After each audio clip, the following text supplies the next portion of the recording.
Alhamdulillah, program Titian Barokah paket 8 gratis 1, paket ekonomis 12 hari plus taif. Jadi 8 orang yang berangkat gratis 1 orang. Paket ekonomis booking sekarang, 1 kamar isi 4 orang itu disebut quad, 1 kamar isi 3 orang disebut triple, dan 1 kamar isi 2 orang disebut double. Itu ada harga-harganya guys. Harga tersebut sudah termasuk tiket pesawat, tour leader, mutawif, handling airport, visa umroh, perlengkapan umroh, air zam-zam, city tour, Makkah dan Madinah, makan full board, dan lain-lain. Segera hubungi kita di nomor yang tercantum di sini. Segera hubungi kami agar dapat umroh yang barokah, aman dan terpercaya. Bismillahirrahmanirrahim. Assalamualaikum warahmatullahi wabarakatuh.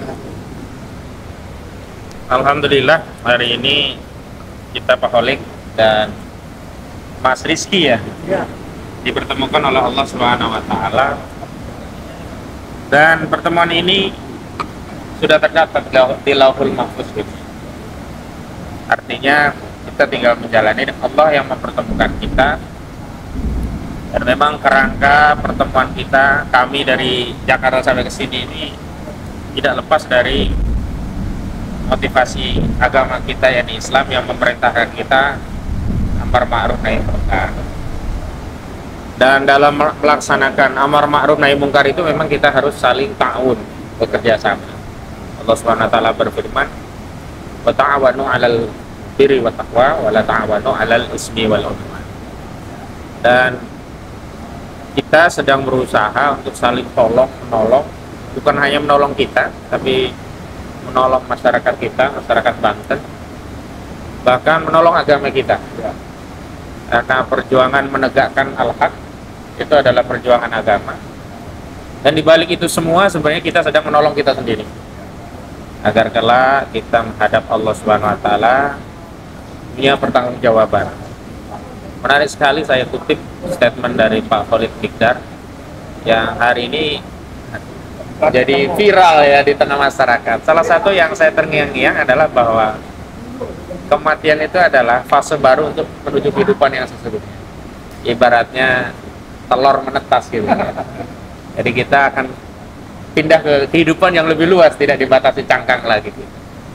Nah, dalam rangka untuk menghadapi kehidupan yang di akhirat itulah sebenarnya kita ini kan kenapa sih mau berpayah-payah, bercapek-capek, bahkan mungkin bagi sebagian orang, Pak Khalid, ya kita inilah ya, orang yang menempuh jalan yang di jalan itu sudah banyak duri dan badainya begitu. Di bawah banyak duri, di atas banyak badainya begitu. Tapi memang sejarah perjalanan perjuangan para pendahulu kita, tentu teladan kita Rasulullah SAW, itu memang penuh onak dan duri dan banyak menghadapi badai dan rintangan. Jadi aneh kalau kita ingin berjuang tapi jalan yang ditempuh itu tidak mengikuti sunnahnya Nabi. Jadi ingin jalan yang penuh dengan kebahagiaan begitu, nggak ada cerita. Dan apa yang kita lakukan dalam konteks mengadvokasi proyek, kami menyebut ini proyek perampasan tanah rakyat oleh oligarki, karena judulnya sih jual beli tapi dipaksa dirampas, harganya semaunya. Tadi bahkan baru bayar sebagian tapi sudah diuruk dulu baru terjadi transaksi dan seterusnya. Jadi ini yang kita memang perlu berbagi peran, dan dalam konteks berbagi peran itulah kami hari ini pemirsa datang ke Desa Munjung, Kecamatan Kronjo, Kabupaten Serang, untuk membuktikan adanya fakta Kalimalang ya.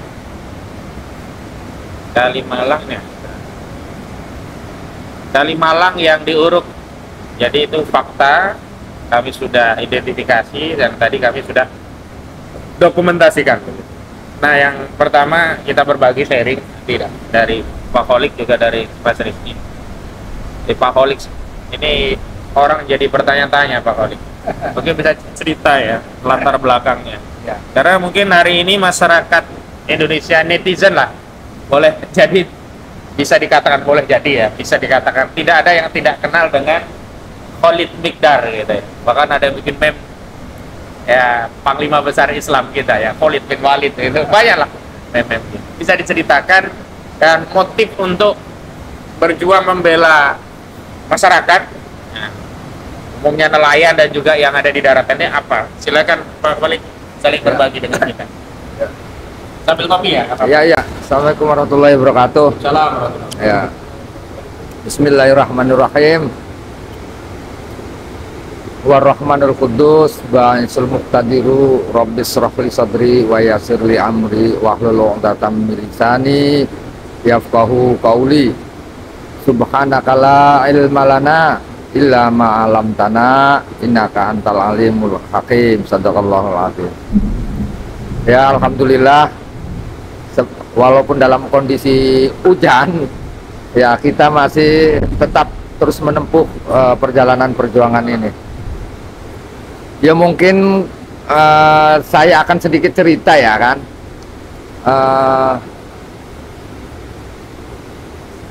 Bagaimana sih latar belakangnya kok model orang seperti saya ini hanya sebatas nelayan, masih mau-maunya ngurusin hal-hal yang sifatnya besar lah, raksasa gitu kan.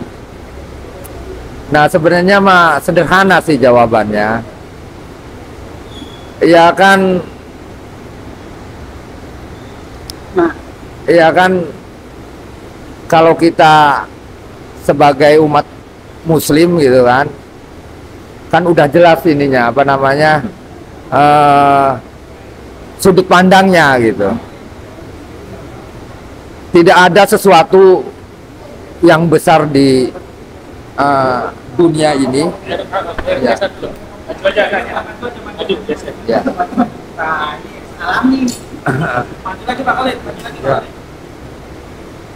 Let's play on. Left play left.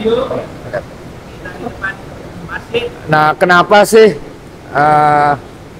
harus mau bersusah-susah gitu kan? Terus sementara yang kita lawan ini adalah yang kata publik itulah raksasa lah gitu kan. Saya pikir kalau kita sebagai umat Islam kan udah jelas pandangan hidupnya. Tidak ada sesuatu yang paling besar di muka bumi ini, gitu kan, kecuali Allah gitu. Nah artinya ketika kita berpikir tentang ketuhanan, berarti kita juga harus menancapkan ketuhanan itu kepada wilayah akidah hati kan. Nah kemudian ketika di kedalaman hati kita sudah tertanam kalimat Allah itu, yaitu Allah yang maha wujud. Maksudnya maha wujud itu hukumnya wajib adanya, tidak mungkin nggak ada, wajib adanya. Nah saya justru terinspirasi gitu. Ada sebuah kata yang mengatakan, ini juga gimana ya referensinya, ini juga dikutip dari, kalau saya ngomong buku itu jangan diartikan buku yang tertulis gitu kan, buku kering lah gitu. Kalau ketika saya ngomong buku berarti yang saya katakan ini buku bahasa. Seperti saya hari ini ketemu dengan Pak Ustadz Khojainuddin, ngobrol berbincang-bincang seperti ini, apa yang dikatakan Pak Ustadz Khojainuddin itu adalah buku buat saya, kitab gitu kan. Cuman bedanya kitab bahasa gitu, bukan tertulis ya, bukan tertulis gitu. Nah ketika ngomong saya membaca buku yang berjudul Logika Penjajah karangan Yaimidi. Nah itu bukan berarti buku kering yang tertulis di buku yang dijual di toko-toko buku, tapi buku bahasa gitu. Nah ini saya akan mengutip salah satu buku yang judulnya itu Kembali ke Fana gitu. Kembali ke Fana. Nah ini masih lingkaran karangan Yaimidi juga. Nah buku itu mengatakan segala sesuatu itu kan yang ada di luar diri kita sesungguhnya ada dalam diri kita, baik yang terindra maupun yang tidak, yang teraba maupun yang tidak gitu, itu ada dalam diri. Artinya kalau berbicara tentang alam besar, alam kecil itu ya alam besarnya sesungguhnya adalah manusia, gitu kan. Nah, alam kecilnya adalah alam semesta ini. Hubungan alam semesta dengan kita sebagai makhluk manusia ini, ya itu tidak bisa dipisahkan. Nah, makanya kenapa manusia disebut alam yang lebih besar? Karena hanya manusialah yang bisa menampung kalimat Allah Akbar itu.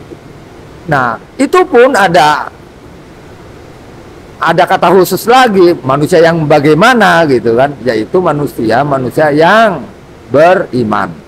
Nah, maka dari situlah baru kita berpikir tentang masih dalam buku karangan Yaimidi ya, tidak ada satu objek pun yang bisa hidup atau bisa bergerak gitu kan, jika tidak mempunyai suatu titik gitu, di mana titik ini adalah tempat berkumpul atau bergabungnya seluruh kehidupan.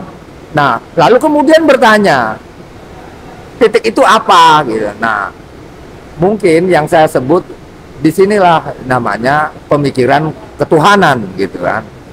Nah, ketika kita berpikir tentang ketuhanan, berarti disitulah timbul dari kedalaman pemikiran itu, yaitu hati, akidah. Nah, permukaan hati akidah ini, yaitulah pemikiran ketuhanan. Nah, ketika kita berbicara tentang ketuhanan gitu kan, sebab dari segala sebab kita praktekkan di muka bumi ini.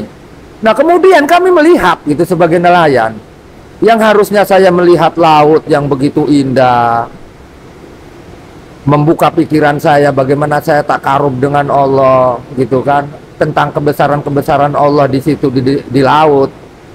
Kemudian bagaimana saya bisa mengambil ikan di laut, kemudian buat mencari nafkah untuk ngempanin anak istri, anak bisa sejahtera gitu kan, bisa menyekolahkan anak dari laut itu. Nah, kemudian ruang laut ini diganggu gitu. Ada pagar-pagar di laut, ini di kapling-kapling yang harusnya saya lebih luas nangkep ikan, jadi nggak luas geraknya, jadi sempit. Di situ ada kerusakan lingkungan gitu kan. Yang tadinya terumbu karang bagus, ini jadi rusak, tidak ada terumbu karangnya.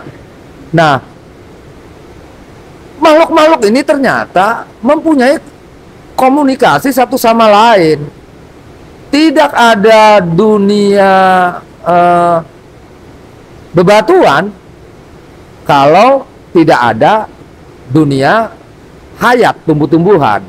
Begitu juga tidak ada dunia hayat gitu kan, tumbuh-tumbuhan, jika tidak ada makhluk hewan segala macam gitu kan, kayak kambing, binatang segala macam gitu kan.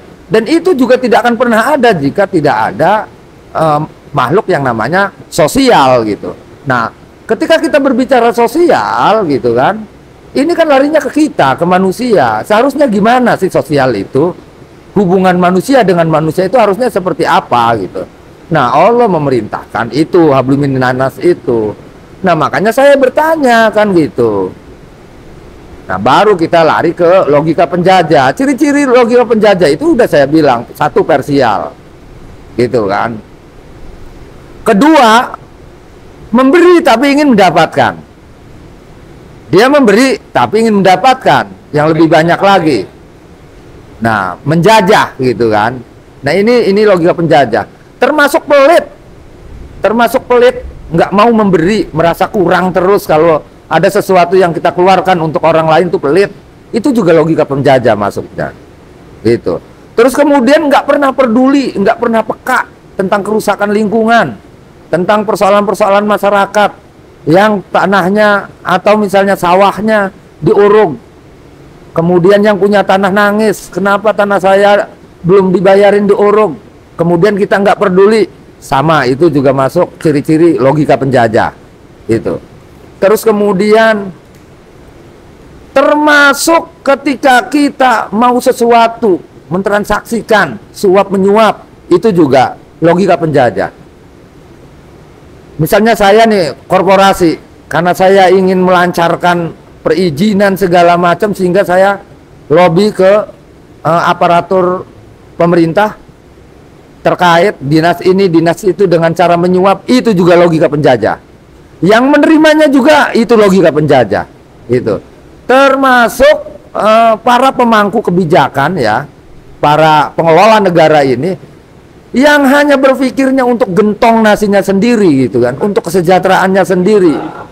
Ya, kemakmurannya sendiri gitu, tidak pernah memikirkan keumatan gitu kan, kerakyatnya sendiri. Itu juga logika penjajah. Sama. Nah, setelah saya berpikir ini kok sepertinya logika penjajah ini sudah menjadi suatu kebudayaan gitu kan di negara kita gitu. Contoh misalnya, orang nyalon dewan, nyalon bupati, nyalon wali kota, nyalon presiden, nyalon apa aja, ini harus yang dipertanyakan awalnya itu amplopnya mana, gitu kan? Nah, ketika kita memberi amplop segala macam, ini juga logika penjajah. Sehingga kemudian yang jadi pun jadi logika penjajah, gitu. Nah, kenapa masyarakat seperti itu? Nah, karena memang masyarakat juga sengaja dicetak untuk miskin, sehingga ketika dia miskin, maka yang timbul adalah bukan logika ketuhanan, tapi logika penjajah, serba materi lah gitu kan. Nah, ini kemudian dimanfaatkanlah oleh korporasi, gitu kan. Atau mungkin kebudayaan ini juga memang disetting oleh kaum-kaum korporasi. Logika penjajah itu, gitu. Nah, kalau boleh di garis besari logika penjajah itu adalah serba materi. Kalau berpikir itu serba materi gitu. Tidak ada pernah berpikir tentang nilainya, gitu kan. Nah, kemudian si korporasi ini, siapa yang mau nyalon dewan? Siapa yang mau nyalon bupati? Siapa yang mau nyalon presiden? Nah, digelontorkanlah dana ini sebenarnya Pak, ke calon-calon tersebut. Nah, si calon-calon ini karena berpikirannya logika penjajah, biasa menerima itu. Nah, kemudian jadilah jadi dewan, jadi bupati, jadi ini, jadi presiden, jadi apa gitu kan. Nah, kemudian si korporasi ini, si penjajah ini mengendalikan mereka, mengatur mereka untuk menata satu negara gitu kan. Tolong dong, tata ruang yang ada di daerah Pontang, Tirtayasa Tenara harus dirubah menjadi tata ruang industri. Yang tadinya awalnya tata ruangnya adalah pertanian, nelayan, dirubah menjadi industri. Karena si korporasi ada kepentingan di wilayah itu. Dirubahlah tata ruang. Nah, perubahan tata ruangnya ini juga enggak melalui prosedur. Contoh misalnya, ketika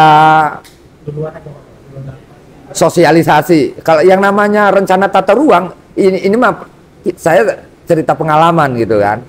Nah, seharusnya untuk merubah tata ruang itu, gitu kan, itu harus sosialisasi, itu sosialisasi kepada masyarakat. Nah, konteks sosialisasinya juga salah juga menurut saya ini, Pak. Iya kan? Contoh, kemarin ada kejadian di wilayah Pontang, sosialisasi tentang rencana tata ruang katanya. Cuman yang diundang ini calo-calo tanah, makelar tanah. Yang sebagai pembicaranya juga ternyata penampung tanahnya itu. Mungkin saya tidak sebutkan di sini. Tapi yang jelas saya orangnya ketemu di ELC kemarin. Nah, cuman pada waktu itu mau saya juga mau saya bantai, Pak Karni sepertinya sudah habis waktu session saya. Nah, kemudian ini dijadilah perubahan tata ruang itu seolah-olah ini sudah disosialisasikan. Nah, sosialisasinya bentuknya bukan sosialisasi, tapi penggiringan sepihak. Gitu. Yang diceritakan yang bagus-bagus saja. Contoh misalnya, kalau kata bahasa Pontangnya mah gitu. Hei masyarakat, us urbo sentah ngedelengi wak blodok baik. Urbo sentah ngerongokaken muni kodok baik. Kan ngonon. Hei urbo sentah ngedeleng kedokan baik. Urbo sentah ngedeleng empang baik. Nah, bahasa Indonesia begini, hei orang Pontang, masyarakat, apa nggak bosan ngelihat ikan blodong terus? Apa nggak bosan ngedengerin kodok bunyi terus? Nah, Yuk kita rubah yuk menjadi suatu yang modern, yang bagus, industri ini menyerap tenaga kerja segala macam. Nah, mereka ini termasuk juga logika penjajah. Termasuk ini. Karena dia tidak pernah berpikir tentang bagaimana nasib masyarakat setempat ke depannya, 200.000 tahun ke depan, gitu kan. Nah, artinya saya pikir kalau untuk merubah tata ruang itu, yang pertama kali ya harus rencana detail tata ruangnya. Dikaji secara detail perubahan ini. Kira-kira hari ini ketika dirubah tata ruangnya bagus apa enggak? Ngerusak lingkungan apa enggak? Kira-kira secara ekonomi masyarakat bagus apa enggak? Hari ini bagus, besoknya bagus enggak? Besoknya bagus, besoknya lagi bagus enggak? Maksudnya manfaat enggak gitu kan. Sampai setahun, 2 tahun, 3 tahun, 10 tahun bagus. Tahun kedepannya bagus enggak. Ini kita harus berpikir, kalau kata saya ingat bahasanya Kang Muhimuhas. Dia itu dosen hukum ya di Untirta. Dia pernah bilang ke saya bahwa, Lid, kamu tidak boleh berpikir bagaimana nanti. Itu tidak boleh. Kalau kamu berpikir bagaimana nanti, kamu tidak akan pernah bisa melihat masa depan akan apa. Tapi berpikirlah nanti bagaimana. Nah, orang-orang yang mempunyai pikiran logika penjajah ini, dia hanya berpikir bagaimana nanti, tidak nanti bagaimana. Gitu kan. Nah, perubahan tata ruang segala macam harusnya dikaji 200 tahun ke depan manfaatnya. Kalau sampai 200 ke depan kemudian manfaatnya bagus, silahkan dirubah. Tapi kalau lebih banyak midarotnya, lebih baik jangan. Jangan pernah kita merasa berilmu kemudian menghakimi, merubah ruang hidup manusia ya kan. Di situnya ada manusia. Di situ juga ada makhluk-makhluk Allah yang lainnya. Dan ini mata rantai yang nggak bisa pisahkan dengan manusia gitu. Yang saya bilang tadi, segala sesuatu yang ada dalam diri kita itu ada di luar, dan segala sesuatu yang ada di luar itu ada dalam diri. Nah, komunikasi ini yang harus kita bangun. Dan alam semesta ini juga mempunyai caranya sendiri untuk membangun dan menyelamatkan atau membentengi dirinya dari kerusakan. Cuman masalahnya datanglah makhluk-makhluk yang tidak berakal. Dengan tangan-tangannya dia merusak lingkungan.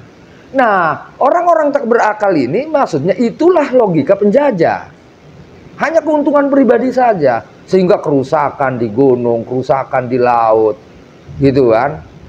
Hanya akan mengeruk sumber daya alam ini. Nah, kemudian ketika di lapangan terjadi seperti ini, bagaimana sikap negara? Yang notabene negara ini kita percayakan untuk mengurus rakyatnya. Gitu. Bagaimana ruang lingkup kehidupan nelayan, bagaimana ruang mengurus ruang lingkup petani. Ini juga harus dipikirkan. Nah, kalau seandainya pemerintah, pengelola negara ini, gitu kan, hanya melayani korporasi tersebut, gitu kan, memuluskan rencana-rencana korporasi tersebut karena duitnya langsung tunai di kantong pribadi, gitu kan, kemudian dimuluskanlah. Nah, ini kan namanya penyalahgunaan wewenang. Yang harusnya pelayanan itu buat melindungi rakyatnya, justru malah mempermudah penjajah untuk menjajah rakyat dia sendiri. Gitu. Nah, disinilah kami melihat dari mulai tataran atas sampai tingkat tataran kepala desa. Ini kok kata saya yang digunakan logika penjajah gitu. Nah, terkait logika penjajah ini pasti akan bertentangan dengan orang-orang yang mempunyai pikiran tentang serba ilham. Serba ilham itu dia mempunyai pengetahuan itu yang sifatnya intuisi, gitu kan.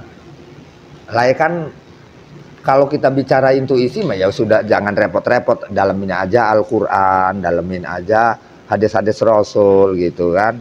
Nah, dari sinilah kita mencoba sebenarnya kami ini sedang mencoba mempraktekkan bagaimana kita berbicara sesuai dengan lidah Rasulnya. Dan kemudian dari teori itu, bagaimana kita juga mempraktekkan, gitu kan, sebagai praktek Rasulnya, utusannya, gitu kan. Nah kemudian bagaimana tentang kepribadiannya? Kita ini lagi mencoba dan berusaha untuk membentuk sebuah karakter atau kepribadian Rasulnya, gitu. Lah kemudian kalau ini dianggap salah, ya silakan kita ukur dengan realitas yang ada, gitu kan. Bagaimana dengan konsep mereka tentang logika penjajah itu, kerusakan di muka bumi ini, gitu kan. Dia nggak pernah berpikir tentang mati, bagaimana dia hidup setelah di dunia. Ya kalau kita makan ini mah hanya sebatas perjalanan, singgahan saja.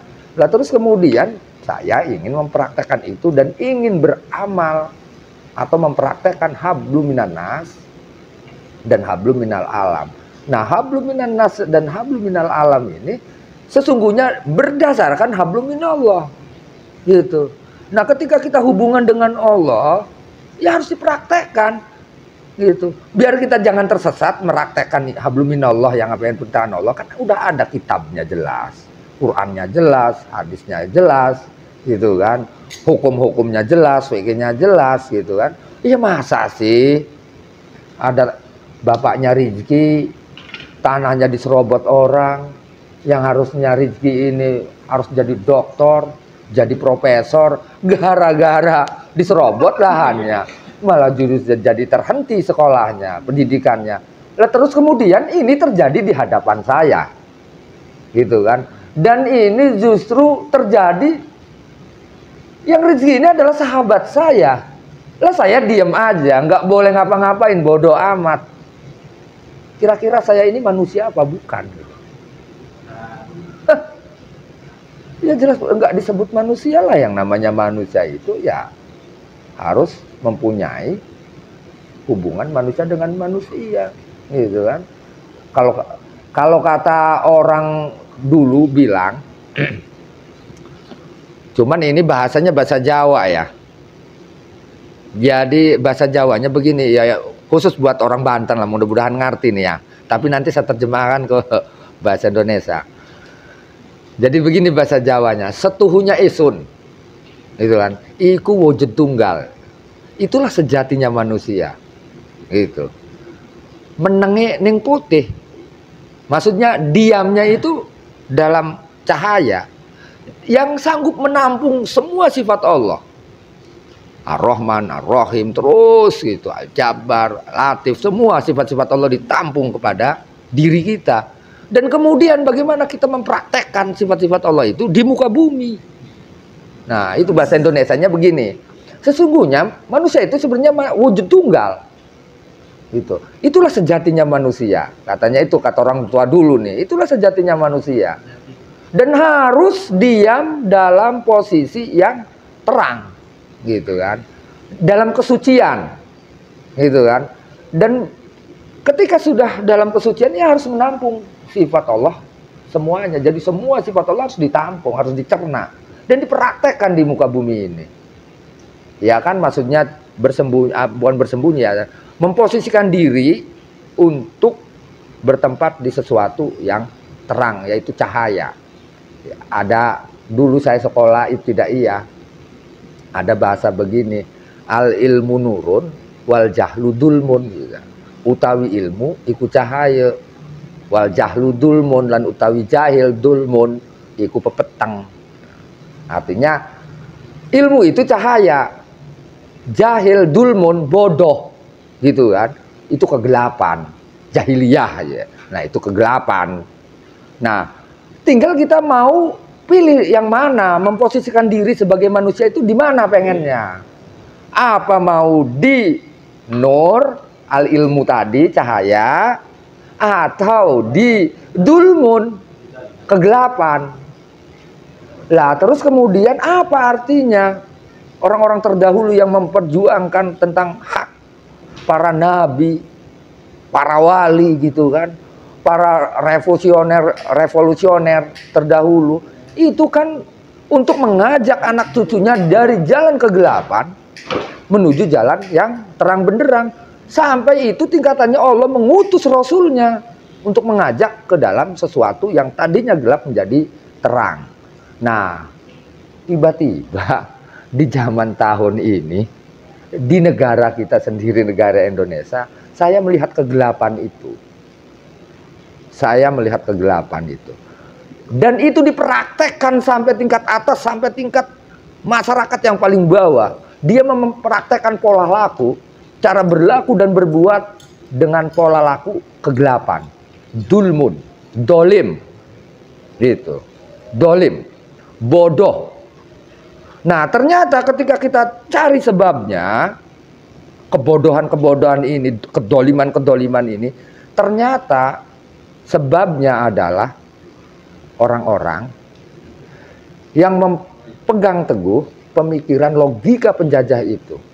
Yang ada itu keuntungan bagaimana saya kaya raya, tenar, kekuasaan terus.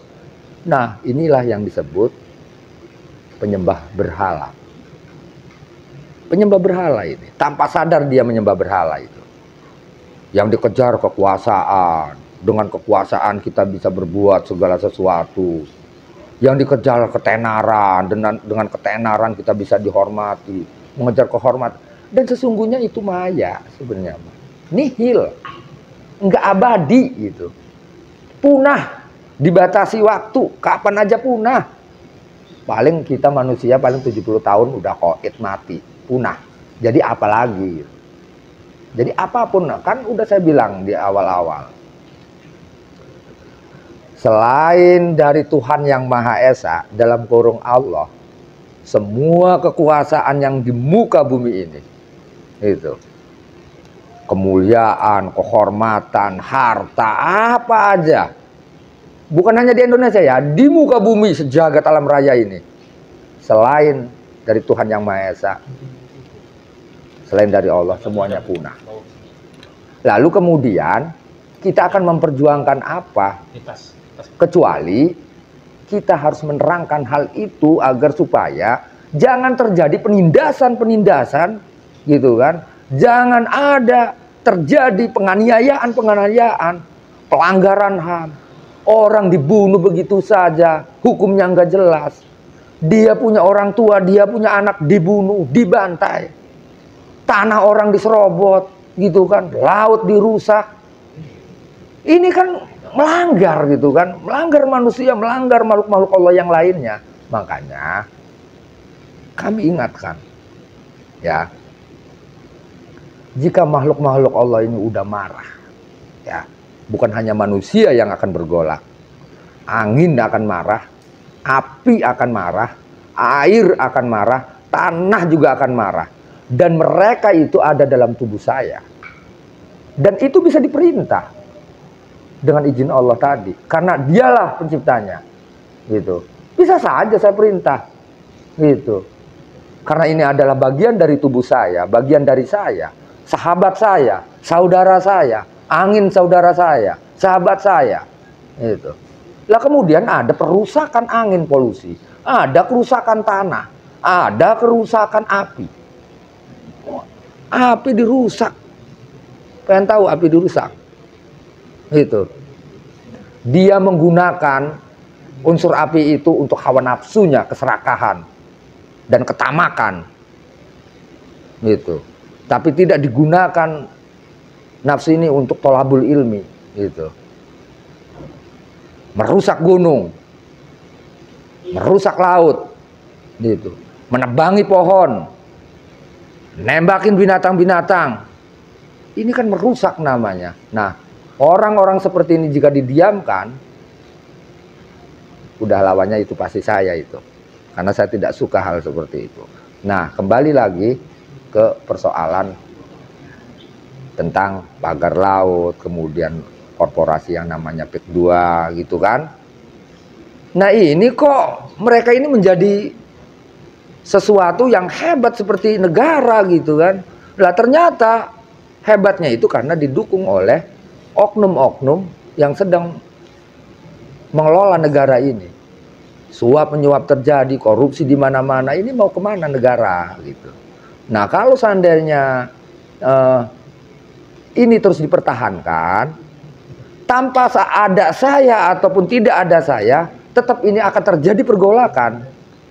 Karena sesungguhnya makhluk-makhluk Allah ini juga nggak terima sebenarnya mah.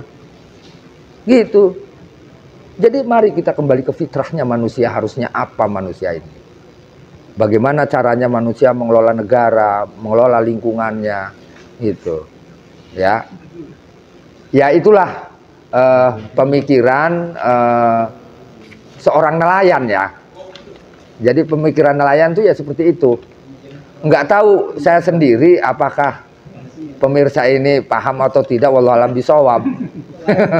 Ya, gitu. Yang jelas, jika penindasan kepada rakyat ini terus dipertahankan, maka pasti ainal yakin rakyat akan marah. Ya, terima kasih. Assalamualaikum warahmatullahi wabarakatuh.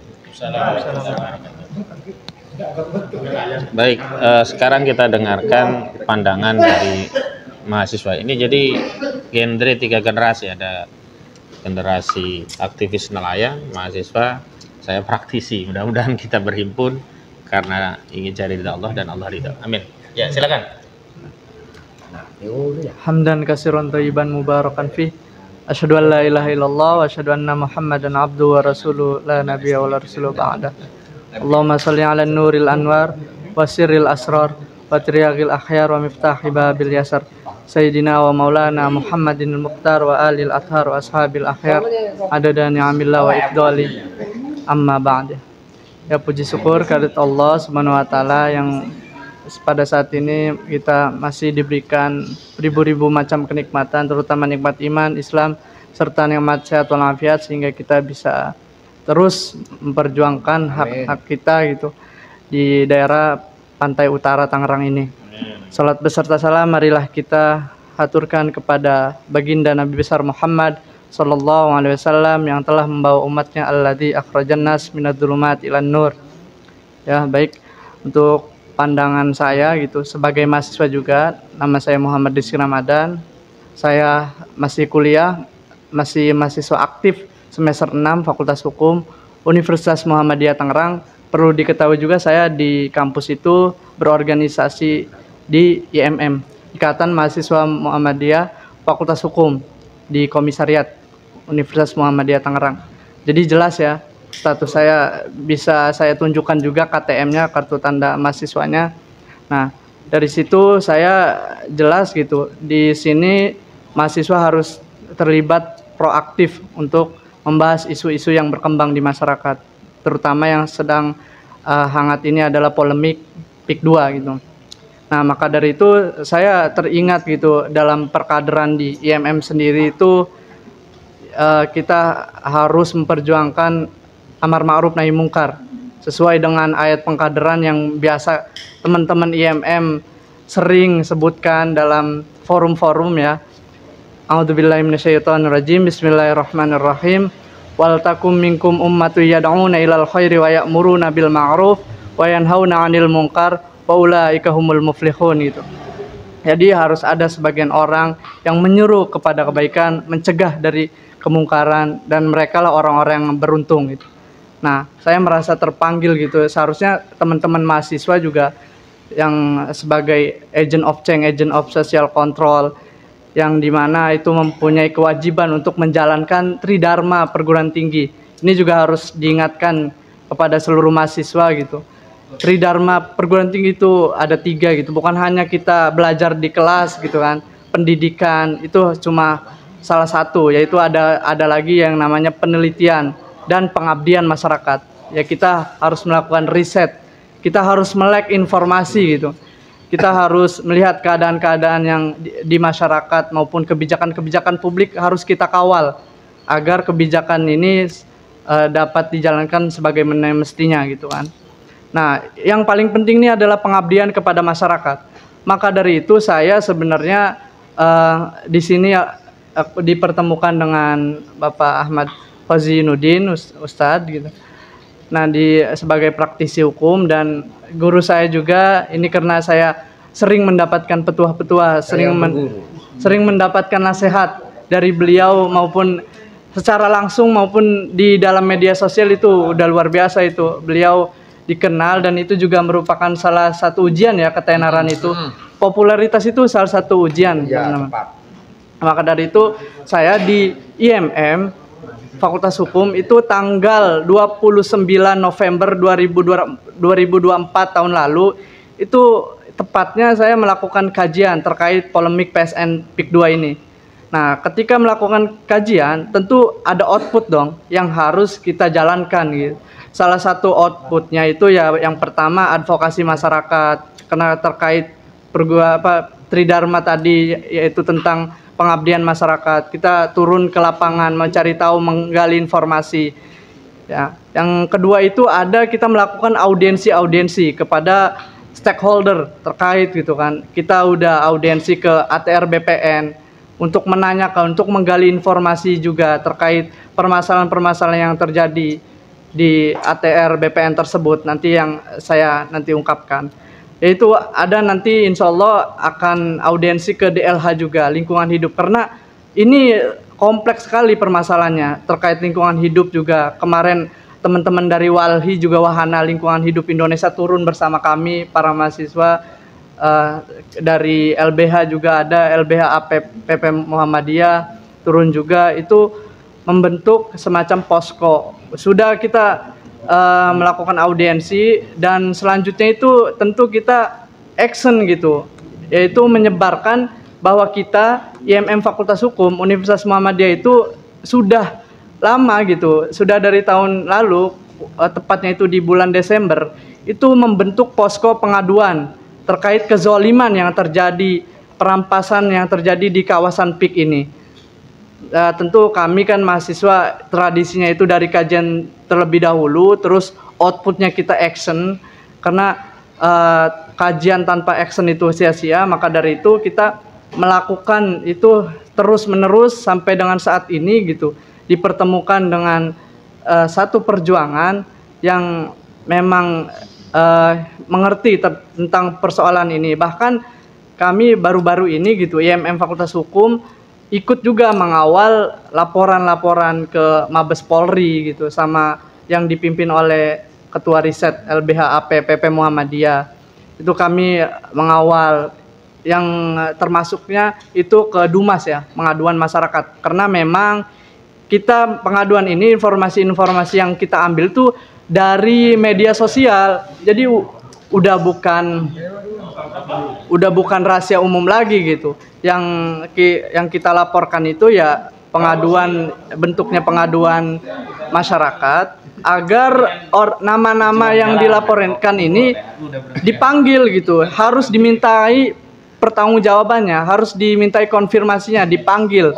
Kita sudah melakukan pengaduan masyarakat, kita ikuti juga, harus dipanggil nama-nama yang terlibat, yaitu untuk memberikan keterangan atau konfirmasi. Karena ini udah liar di publik gitu, udah bukan rahasia umum lagi, udah tersebar nama-nama itu. Contoh yang kemarin mengatakan itu, mengaku-mengaku sebagai mahasiswa, itu namanya Saudara Sandi, itu mengatakan bahwasannya pagar laut itu ini swadaya masyarakat, atau di mana logikanya gitu? Masa seorang mahasiswa bisa gitu melakukan pemikiran kayak gitu? Nggak masuk akal gitu kan?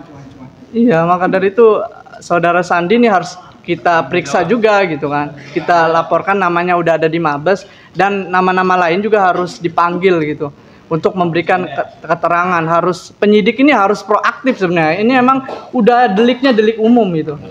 Iya, harus proaktif justru untuk melakukan penyidikan, untuk bahkan kemarin kita ikuti juga ada investigasi dari Ombudsman dan para menteri terkait, perwakilan menteri terkait, ATR BPN juga sudah demikian kompleksnya gitu.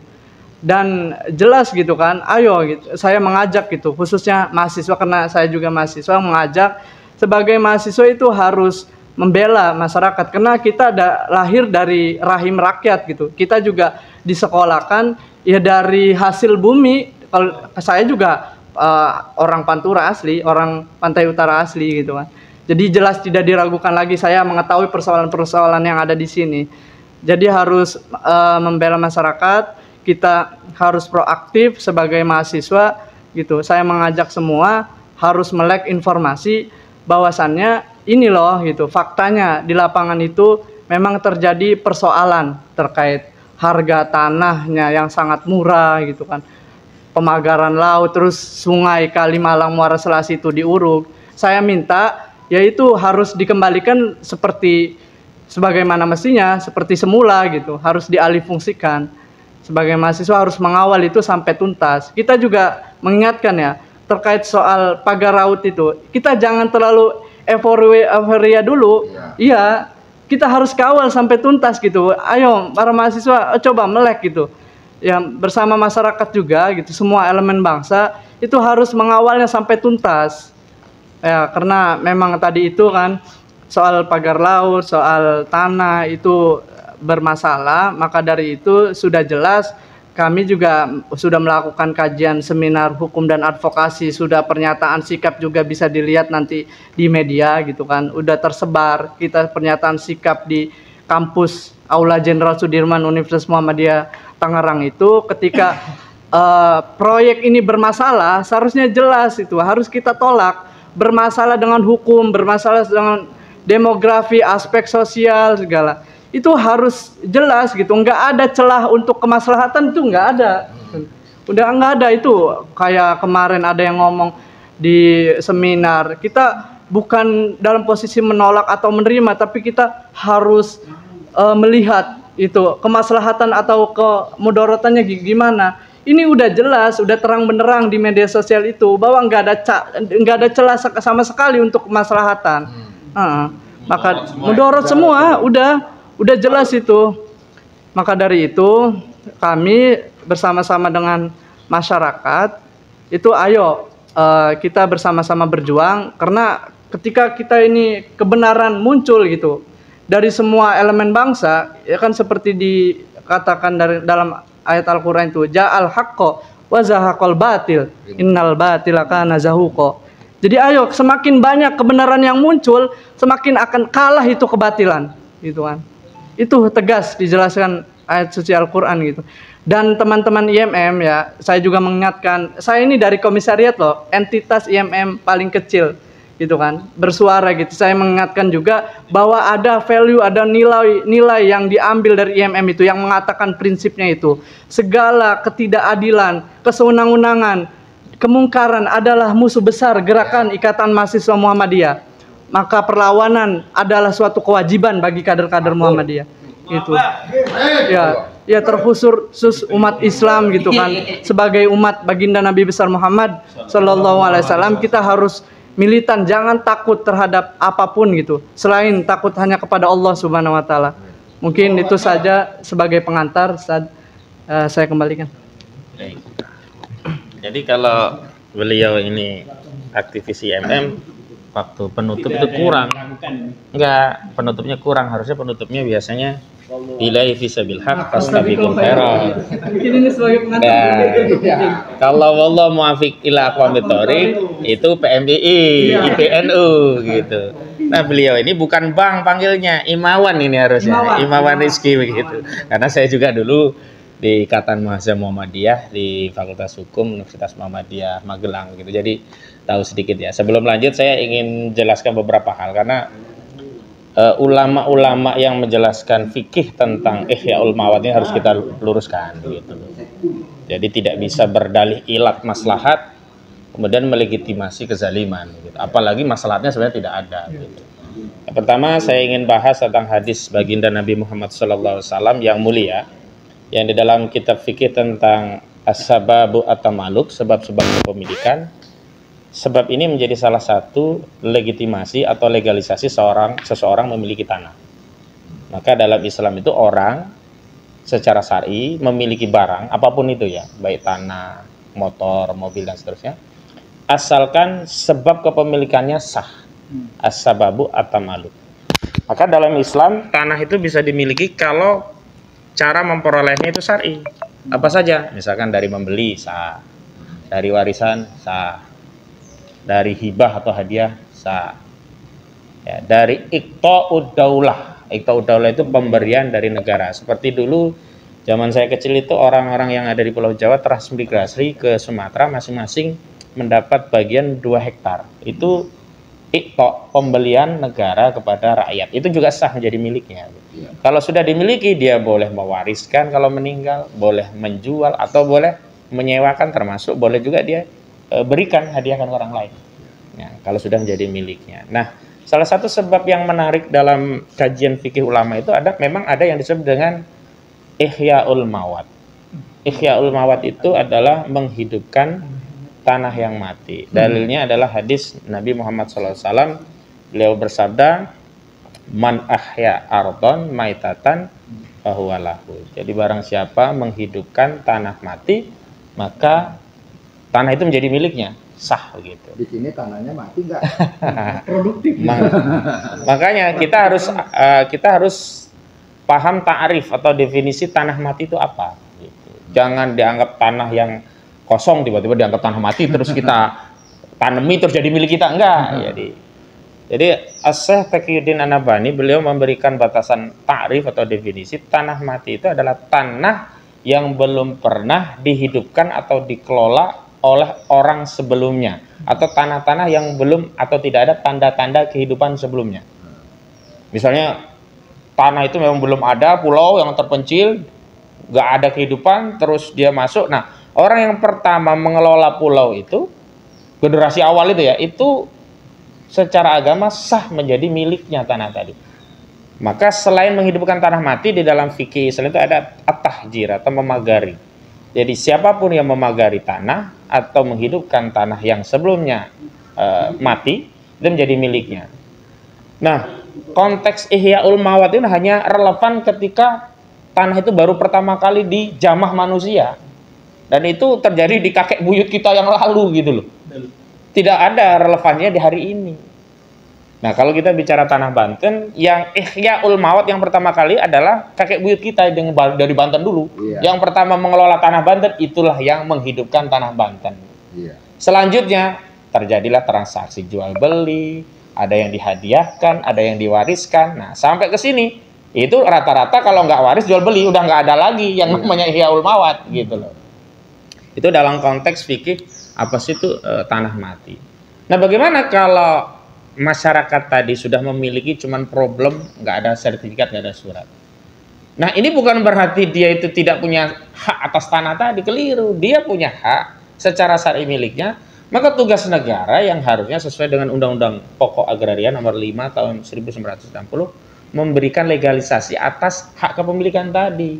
Maka amanah Undang-Undang Agraria itu akan ada pendataan tanah, pendaftaran tanah secara sistematis. Harusnya negara yang mengukur, yang membiayai, yang menerbitkan surat untuk masyarakat yang hari ini mungkin sedang pegang giri atau nggak ada giri, tapi mereka sudah turun-temurun memiliki tanah tadi. Jangan diklaim loh, mereka nggak pegang sertifikat jadi bukan pemilik. Keliru. Kalau ukuran pemilik itu yang pegang sertifikat, maka mudah sekali merampas tanah orang kerjasama dengan BPN. Terbit sertifikat, orang-orang itu diusir. Dan ini yang terjadi di modus operandi perampasan tanah rakyat di kasus PIK 2. Saya menemukan kasus ada 900 hektar hanya dikuasai NIB-nya 3 orang nama. Ada Gojali, Freddy, sama Hendry. Kenapa masyarakat itu kemudian tanahnya mau nggak mau dijual? Karena diuruk duluan. Apa dasar dia menguruk? Seolah-olah sudah punya hak dari sertifikat yang disebutkan BPN tadi. Jadi ditimpal. Misalnya ini tanah Pak Khalid. Dia timpahlah tanah ini. Bahasanya overlapping, dia uruk dulu, dasarnya kan saya punya. Lalu ngobrol Pak Khalid, jual enggak? Kalau enggak jual ya sudah uruk. Kalau jual awalnya 300, kalau besok datang tinggal 250, terakhir 100. Ya itulah modus operandi daripada statement bahwa yang punya milik itu adalah yang punya sertifikat.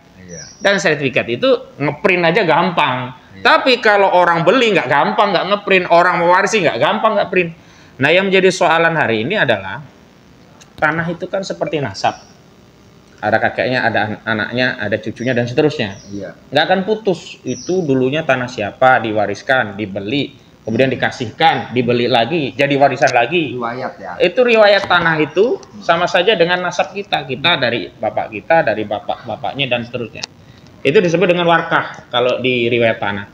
Di BPN itu, warkah itu justru disembunyikan sehingga masyarakat tidak bisa mengakses riwayat. Akhirnya apa? Jadi statement tentang riwayat tanah itu subjektif hanya milik BPN. Sehingga mafia tanah itu kalau merampas tanah cukup main sama BPN. Terbitkan sertifikat. Orang yang sertifikat sah atau apalagi cuma punya GIRI, ditimpa itu NIB-nya. Habis itu nego, mau jual gak? Kalau enggak ya udah uruk. Dasar dia nguruk seolah-olah punya sertifikat. Aparat nanti digerakkan, dasarnya apa? Itu ada sertifikat, yang ini nggak punya.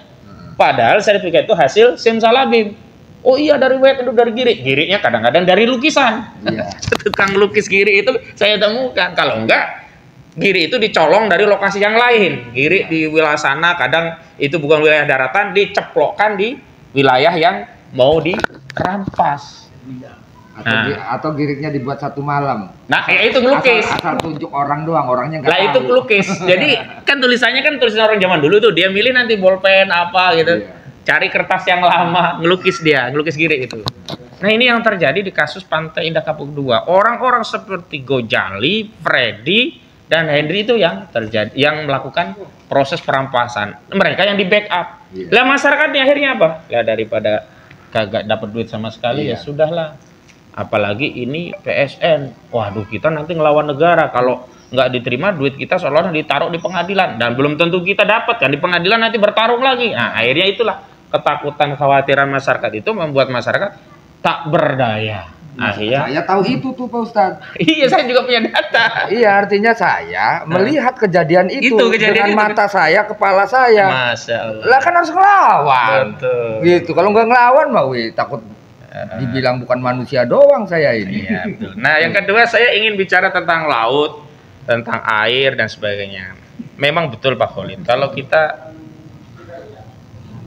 tidak paham ilmu, maka kita akan jatuh kepada kesesatan, kegelapan tadi, dzulmun tadi. Nah, orang akan menjadi dolim manakala tidak mengikuti petunjuk wahyu.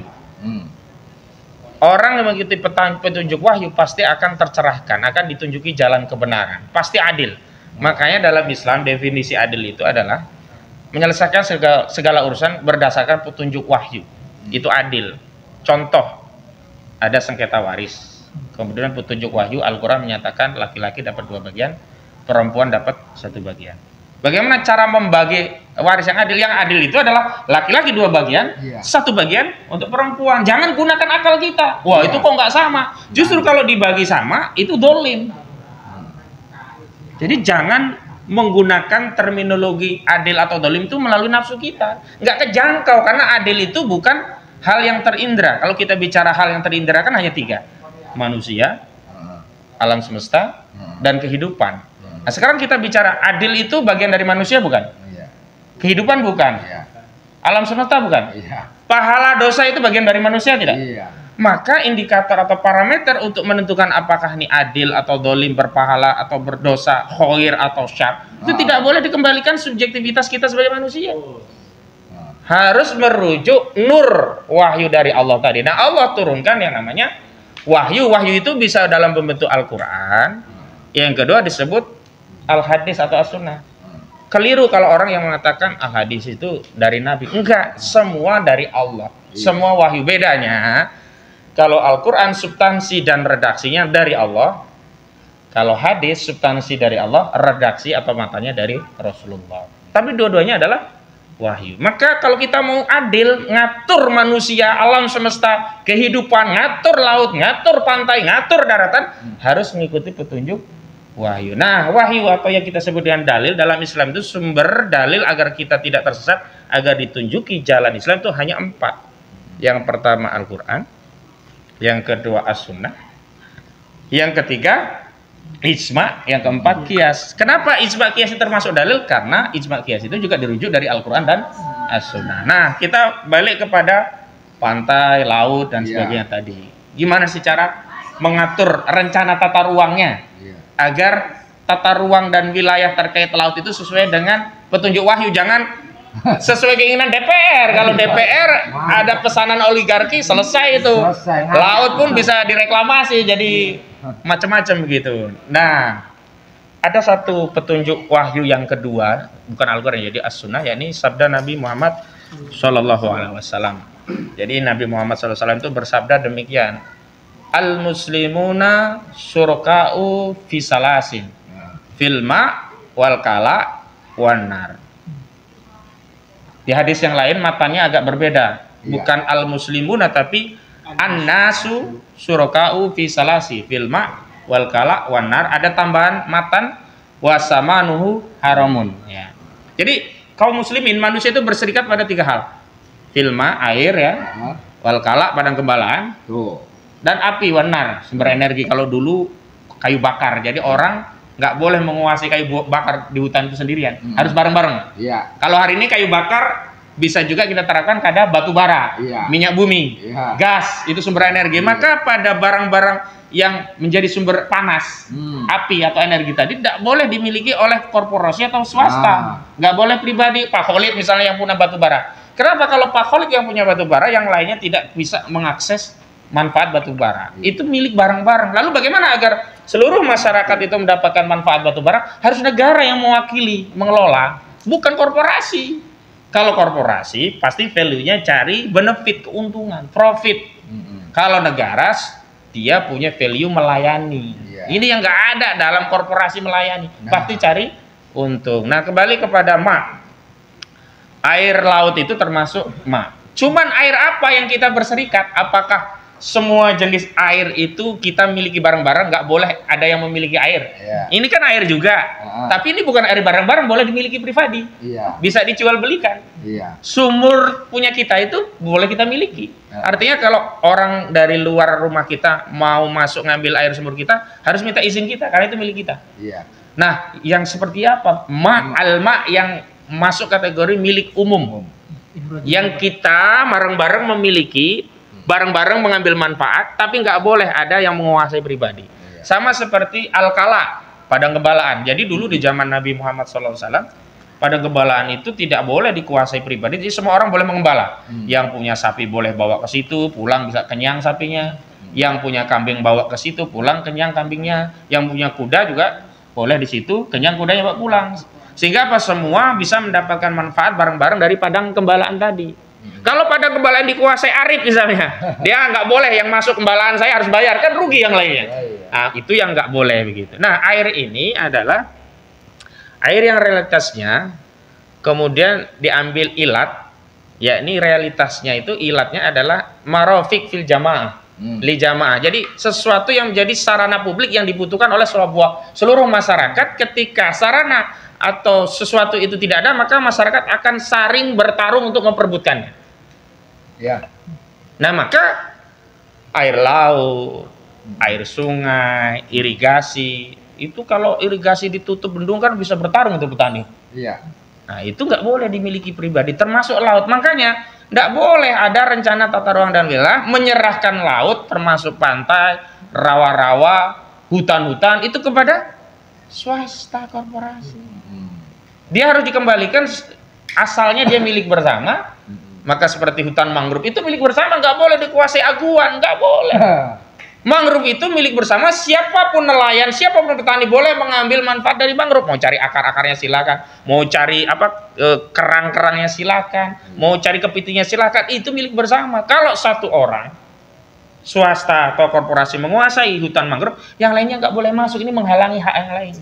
Maka negara nggak boleh bikin rencana tata ruang dan wilayah mangrove diubah menjadi kawasan wisata seperti yang terjadi untuk Aguan. Ini adalah proyek Eco City, istilah? Coastland. Tropical Coastland ya. Tropical Coastland. Iya, pariwisata tropical coastland. Nggak boleh sebenarnya ini memberikan status, apalagi hutan yang dijadikan tropical coastland itu adalah hutan lindung, 1.500 sudang lindung.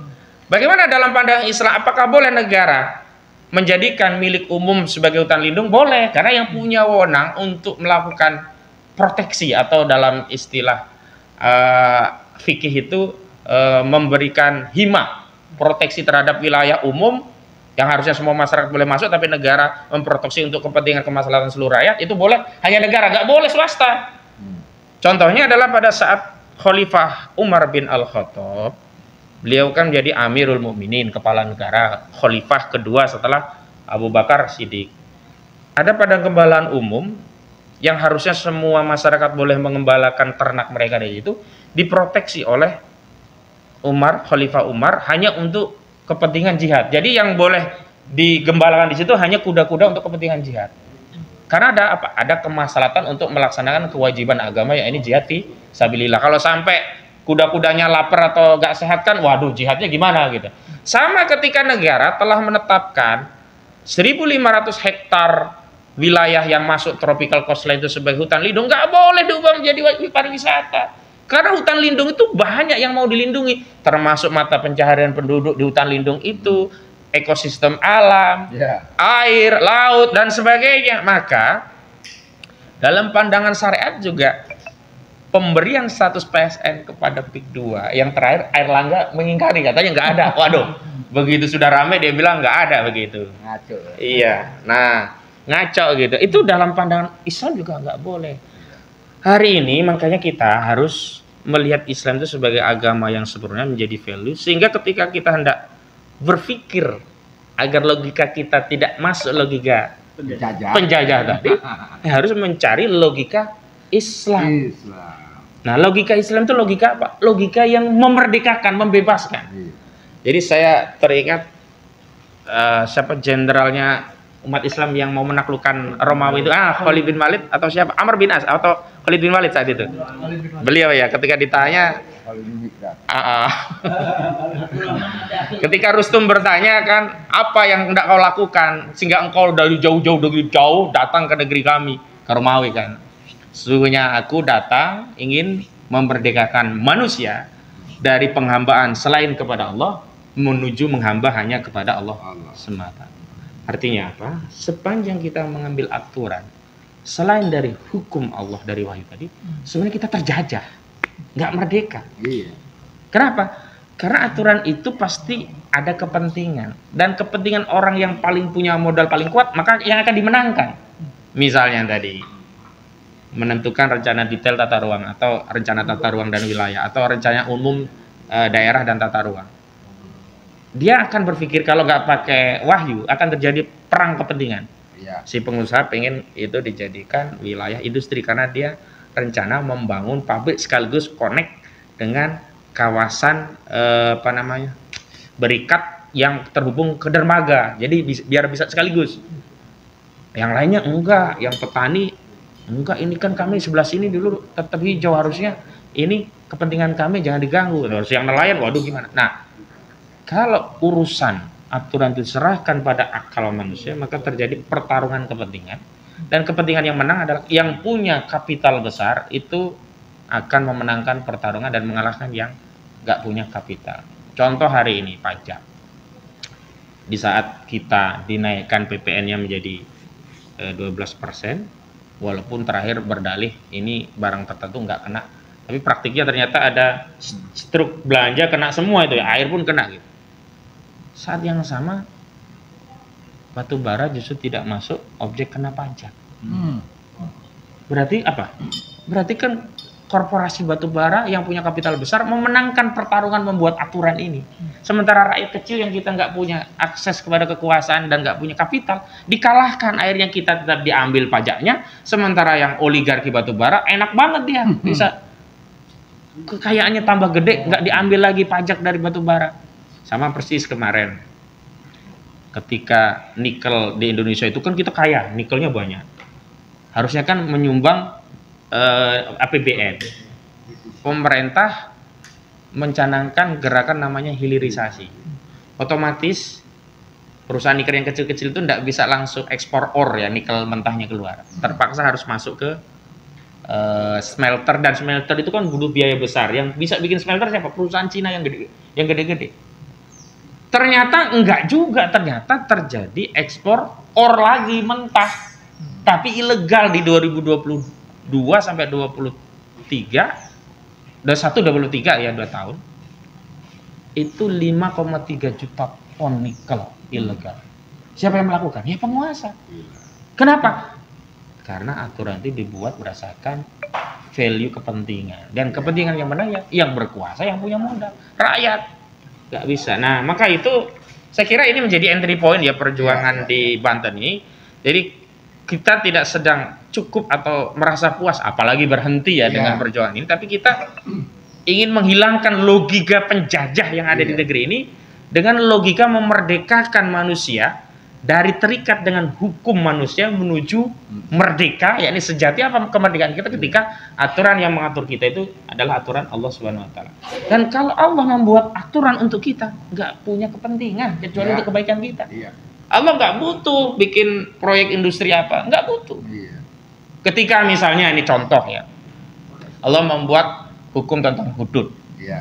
Salah satu hukum hudud itu orang yang mencuri tidak ada ilat, itu tidak ada alasan yang membuat dia dibenarkan mencuri, bukan karena lapar, bukan karena paceklik. Kalau kena lapar karena paceklik itu tidak dipotong tangannya. Dan nilai nisabnya seperempat dinar. Kalau nyolongnya cuman ini ya nggak kena potong tangan juga gitu, tapi ada takzir. Itu adalah dicuri, apa dipotong tangannya. Kita kan menganggap wah ini kok sadis gitu ya. Tapi sadis mana? Nih saya kasih ilustrasi dengan hukum hari ini. Kalau orang mencuri, katakanlah dia benar-benar nggak karena lapar, dia penjahat lah kan. Kemudian dia juga mencurinya lebih dari nisab, kemudian dipotong tangan. Pertama, negara tidak perlu membiayai dia, begitu divonis dia langsung pulang ke rumah. Kedua, istri, anak dan keluarganya tetap bisa dinafkahi oleh si laki-laki yang mencuri tadi, baik nafkah lahir ataupun nafkah batin di istrinya. Masyarakat menjadi takut mencuri. Kenapa tuh? Kalau mencuri nanti lihat tuh seperti itu, tangannya dipotong. Artinya menjadi pencegah. Nah kemudian bayangkan kalau pencuri dengan sekarang ini, curi dihukum 5 tahun, dia nggak bisa nafkahi istri, anak dan keluarganya. Dia di penjara jadi beban APBN negara. Dia keluar dari penjara bukannya mencegah, dia tambah pinter tuh gimana mencuri yang lebih hebat lagi. Udah masyarakat, nggak usah, inilah dia kan mencuri karena nggak punya koneksi aja. Coba kalau koneksi bisa divonis bebas gitu. Nah, ini yang menyebabkan justru kejahatan makin meningkat. Makanya di Al-Quran dikatakan walakum fil qisasu hayatun ya ulil albab. Sesungguhnya yang ditegakkannya hukum-hukum qisas, hudud dan sebagainya itu sebagai apa? Cara Allah untuk menjaga jiwa manusia. Kenapa? Kalau orang tahu hukuman membunuh itu adalah dibunuh, kira-kira dia berani membunuh nggak? Kalau dia nggak berani membunuh, jiwa manusia terjaga nggak? Terjaga. Kalau hari ini membunuh dengan sadis, yang dibunuh ada 6 dengan cara yang brutal, hukumannya apa coba? Onslah itu dilepaskan, terbukti tapi ada pembenaran karena dia membela diri kalian. Kira-kira masyarakat menjadi khawatir nggak? Tambah khawatir kalau sekarang malam ini, mohon maaf, ketika malam diberhentikan itu justru takut diberhentikan oleh polisi. Kalau diberhentikan orang biasa mungkin minta uang dikit lah. Kalau polisi jangan-jangan nih kayak KM 50 nih kita mau digituin gitu loh. Nah artinya begini, kalau kita benar-benar berjuang ingin menghilangkan logika penjajah ini, selain memahamkan masyarakat ini loh bahaya logika penjaga dengan bentuk-bentuk dan contoh-contohnya, sekaligus kita juga harus menghadirkan logika pembebasan, logika memerdekakan manusia. Jadi, ya ini logika Islam. Logika penjajah itu ternyata dia bertentangan dengan sunnatullah. Oh, begitu ya. Iya. Jadi logika penjajah itu sudah dipastikan akan bertentangan dengan sunnatullah, ketentuan Allah. Gitu. Dan logika kebenaran artinya kemerdekaan pasti sejalan dengan sunnatullah gitu Pak Ustadz. Nah saya melihat kejadian itu, makanya waduh kata saya ini harus lawan ini berarti. Harus lawan gitu kan. Waduh kata saya, kok ini saya dipimpin oleh orang-orang yang mempunyai logika penjajah gitu Pak Ustadz.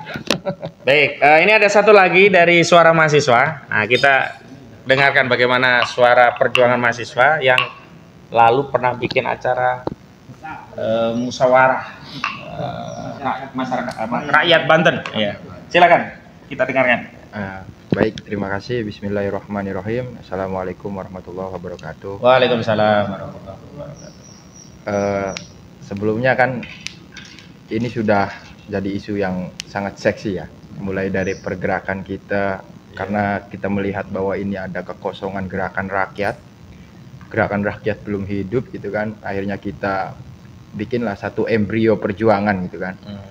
Ya kita munculkan musyawarah rakyat Banten itu, dan alhamdulillah sampai sekarang kita tetap konsisten melakukan semua gerakan-gerakan perlawanan terhadap kezaliman dan penindasan yang terjadi di Banten Utara ini. Jadi sebenarnya Pak Ustadz, saya itu udah mulai geram sekarang. Udah mulai geram karena memang sedari kecil saya itu selalu dipertontonkan dengan segala aktivitas penindasan itu. Dan bagi kami orang Banten Utara, terutama orang Serang Utara itu, melawan PIK 1, PIK 2 ini bukan hal yang baru gitu. Ini musuh lama kita gitu. Ini musuh lama kita ketemu kembali, ayo kita perang lagi gitu kan. Kita masih bertahan gitu, kita masih berani melawan kalian gitu kan. Saya usia TK itu udah diajak demo nih sama paman saya nih. Nah, jadi sejari kecil itu saya sudah dipertontonkan dengan penindasan, dengan satu pilihan bagaimana keberpihakan terhadap kebenaran itu. Saya sudah sangat dipertontonkan dengan hal-hal seperti itu. Nah, dan itu juga belum selesai Pak Ustadz. PIK 1 itu material pasirnya itu kan diambil dari wilayah kami di Desa Lontar, Kecamatan Tirtayasa, terutama di wilayah Serang Utara itu. Pasir laut itu ditambang, terus kemudian dibawa untuk menguruk reklamasi PIK 1 itu, kita lawan juga. Dan alhamdulillah berhenti di tahun 2016. Terus kemudian kita sudah merasa tenang, sudah merasa nyaman kembali karena pada saat itu kerusakan ekosistemnya masih kita rasakan sampai saat ini. Dan ikan-ikan pun ya kepiting sudah mulai, rajungan sudah mulai datang gitu. Kita melaut lagi. Terus di perjalanan itu ada PIK 2 ini ya. Sebelum PIK 2 juga sebenarnya kan ada pencemaran lingkungan di Sungai Ciujung itu, bagaimana itu jadi geng-gengnya juga itu. Gengnya Aguan juga. Geng-gengnya juga. Berarti itu. Aguan bukan nama baru lah ya bagi masyarakat baru. Ini musuh lama kita ini gitu kan. Musuh lama kita. Ya kita masih tetap masih apa?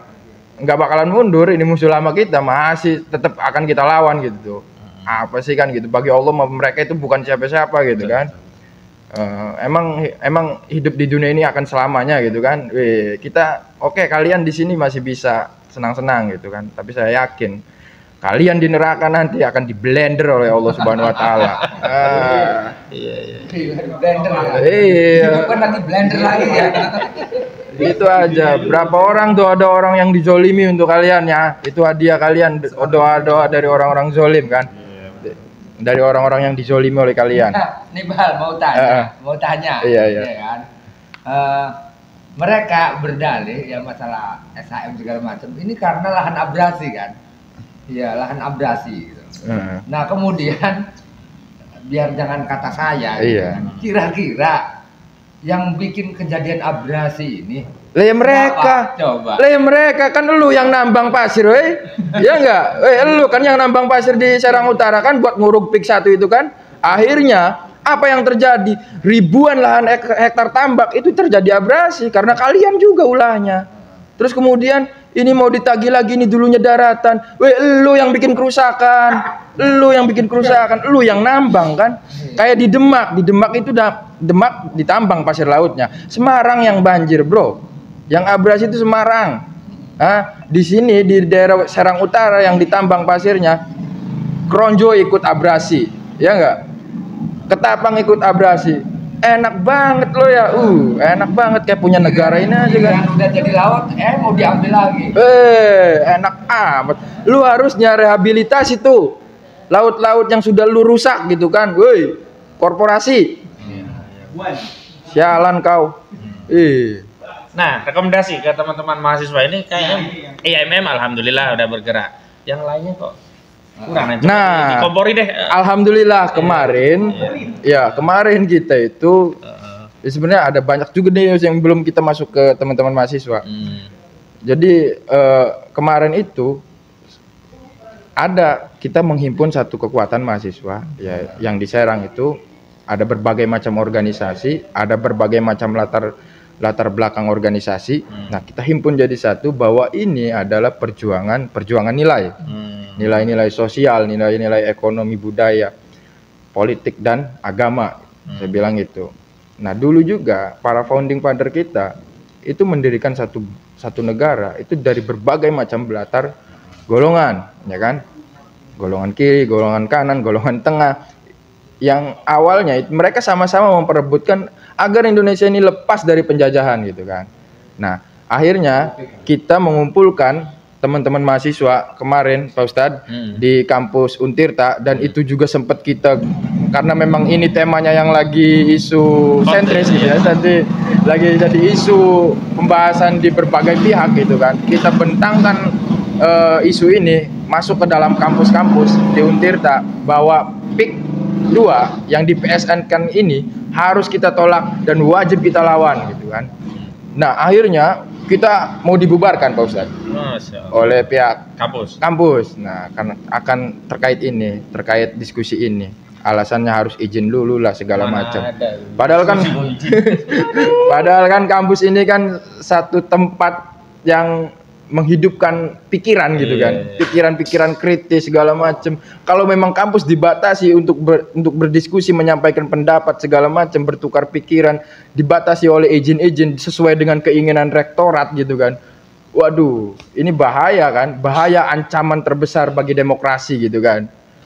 Alhamdulillah ya dijadwalkan itu sekitar jam 1:30 kita diskusi, terus kita dipersulit oleh pihak kampus. Beradu argumen segala macam, dan alhamdulillah berlangsung di jam 5 mulainya acara, jam 5 sore. Udah mepet jadinya. Kita langsung semua teman-teman sepakat, nah kita bikin aliansi namanya Persatuan Pemuda Mahasiswa, menuntut cabut dan hentikan PSN PIK 2 gitu Pak Ustadz. Jadi nah teman-teman dari aliansi ini juga yang dari Sempro, terus kemudian Sempro itu sekolah mahasiswa progresif segala terus dari teman-teman dari FAM Serang Raya ya. FAM Serang Raya alhamdulillah masih berada di kita gitu kan. Walaupun ada salah satu seniornya yang di Tangerang sana itu mengatakan bahwa ini adalah swadaya masyarakat yang pagar laut itu. Iyalah itulah ya. Inisialnya Sandi ya. Inisialnya Sandi. Iya, inisialnya Sandi. Identitasnya udah di DO oleh kampusnya. Keluarga besar PAM Serang Raya akan live in mendampingi kita semua di sini. Akan turun mendampingi masyarakat, mengorganisir massa agar terus semangat memperjuangkan hak-haknya gitu tuh. Nah, kemungkinan besok Kang Rizky, besok teman-teman mahasiswa itu akan stay di sini dan akan ikut mengawal, ikut memperjuangkan hak-hak masyarakat yang dirampas oleh oligarki gitu. Seperti itu sih, alhamdulillah. Baik, tidak terasa sudah cukup lama, mungkin penutupnya beliau. Udah. Oh ya, biar bisa bilahi fisabil haq mas nabi Ya baik. Ya sebenarnya kalau untuk tadi juga ada pertanyaan dari Ustaz Ahmad Wazinuddin ini. Nah ini kok yang kelihatan itu yang kayak kampus UMT tadi juga disebut sudah merapat bikin aliansi gitu, dari Sempro juga udah alhamdulillah mendampingi, nanti akan tinggal di masyarakat, membaur kepada masyarakat. Ya saya kalau menurut saya ya, mahasiswa itu harus mempunyai nilai kritis gitu. Coba bayangin, itu pakai cara-cara dulu. Jadi kita mahasiswa di Banten ini sebenarnya menelisik juga. Mereka para penjajah ini menggunakan gaya-gaya lama, yaitu the fight at impera. Itu divide et impera, itu adu domba gitu kan. Jadi yang mahasiswa Jawa Barat, Jawa Tengah, Jawa Timur ketika mau membela saudaranya yang ada di Banten, itu kan bukan urusan kita gitu. Padahal ayo kritis teman-teman. Saya ajak mahasiswa dari Sabang sampai Merauke, dari Aceh sampai Papua, ayo bersama-sama melawan kemungkaran, ketidakadilan, kesewenang-wenangan yang ada di negeri ini. Soalnya kan kita juga kalau melihat statementnya dari Prabowo, yang Prabowo gaungkan itu adalah swasembada pangan kan. Seharusnya kan kita di daerah pesisir ini, di daerah pertanian gitu kan, nelayan itu harus dikembangkan gitu. Agar swasembada pangan yang beliau gaungkan itu berhasil gitu, dan untuk kesejahteraan masyarakat juga. Maka dari itu saya ulangi lagi bahwasannya mengajak seluruh masyarakat dan mahasiswa khususnya untuk memperhatikan, untuk mengawal isu polemik PSN PIK 2 ini gitu kan, agar persoalannya ini segera selesai. Karena kita juga mengutip hadis Rasulullah SAW ketika melihat kezaliman itu, man araminkum mungkaron falyughayyir biyadi, fa illam yastatik fa bilisani, fa illam yastatik fa biqalbi, wa dzalika ad'aful iman gitu kan. Ketika melihat kezaliman maka lawanlah dengan tangan, dan itu para pemerintah dengan tangan gitu kan. Itu yang mempunyai kekuasaan, kewenangan di pemerintah. Pemerintah juga harus berani, harus hadir pada persoalan ini. Yang selanjutnya itu kalau kita melihat kezaliman, lawan juga dengan lisan. Nah, ini kuncinya nih, mahasiswa-mahasiswa ini senjatanya itu adalah intelektual, ilmu. Bersuaralah dengan pengetahuan-pengetahuan ilmu-ilmu kalian gitu.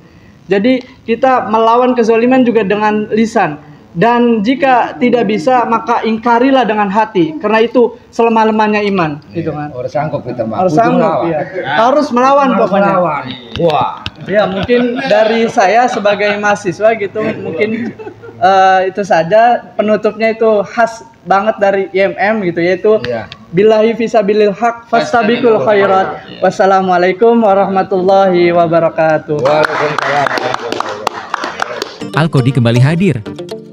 Baju koko kesayangan Anda kini sudah tersedia kembali. Untuk pemesanan hubungi nomor di atas. Dengan desain yang semakin modern dan bahan yang semakin nyaman, Al-Qodi siap menemani ibadah dan aktivitas sehari-hari Anda. Dapatkan koleksi terbaru Al-Qodi sekarang juga.